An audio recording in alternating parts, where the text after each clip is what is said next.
நம்ம super singer season 11 பொறுத்த வரைக்கும் இதுல ரொம்ப ஏழ்மையான குடும்பத்தை சேர்ந்தவராகவும் இசை பயிற்சியை முறைப்படி கத்துக்கலனாலும் இதனுடைய ஆரம்பத்துல இருந்து நடக்கிற ஒவ்வொரு காம்படிட்டிவ் ரவுண்டுமே நான் இளையராஜாவுடைய பாடல எடுத்து அச்சேசலா அவர் மாதிரியே பாடி மக்களை பெரிய அளவில் கவர்ந்திருக்கவர் தான் நம்ம எல்லாருக்கும் ஃபேவரட்டான ஏழை சரண்ராஜா. அவர் இந்த வாரம் சாம் சிஎஸ் அவர்கள் சிறப்பு விருந்தினரா வந்து கலந்துக்கிற கெட்டப் அண்ட் பெர்ஃபார்மன்ஸ் ரவுண்ட்ல யாருமே எதிர்பார்க்காத வகையில மற்ற போட்டியாளர்கள்லாம் ரொம்பவே பண்றது கூட யோசிக்கிற விதத்துல காலில் கட்டக்கால் மாதிரி கட்டிட்டு வந்து அப்படியே கரகாட்டமும் ஆடுற மாதிரி தலையில கரகத்தையும் வச்சுக்கிட்டு தஞ்சாவூர் உரிமை மேலன்ற ஒரு நாட்டுப்புற பாடல எடுத்து அந்த முழு பாடலுமே அப்படியே கட்டக்காலோடையும் கரகத்தோடையும் செம்ம சூப்பரா பாடி ஒட்டுமொத்த அரங்கத்தை தெறிக்க விட்டு ஆச்சரியத்துல ஆழ்த்தியிருந்தாரு.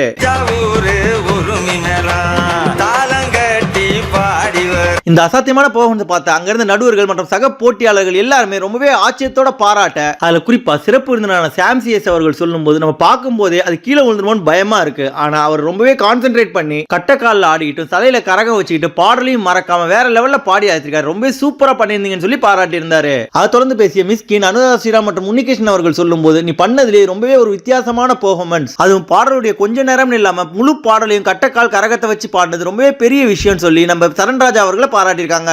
இதுக்கு நம்ம சரண்ராஜாவுக்கு ட்ரைனிங் கொடுத்தவங்க சொல்லும் போது லாஸ்ட் 3 நாளா தெருவுலே கட்டக்கால் வச்சுட்டு கரகத்தை வச்சு அவர் பாட்டுக்கு நடந்துட்டு இருப்பாரு. அந்த அளவுக்கு ரொம்ப முயற்சி செய்ததுனாலதான் இப்ப இந்த பெர்ஃபார்மன்ஸ் இவ்வளவு சூப்பரா கொடுத்திருக்காங்கன்னு சொல்லி பாராட்டி இருந்தாங்க. அதை தொடர்ந்து நம்ம சூப்பர் சிங்கர் சீசன் 11 பாடுற போட்டியாளர்களே யாரை உங்களுக்கு ரொம்ப பிடிக்கும்ன்றதையும் மறக்காம கமெண்ட் செக்ஷன்ல தெரிவிங்க.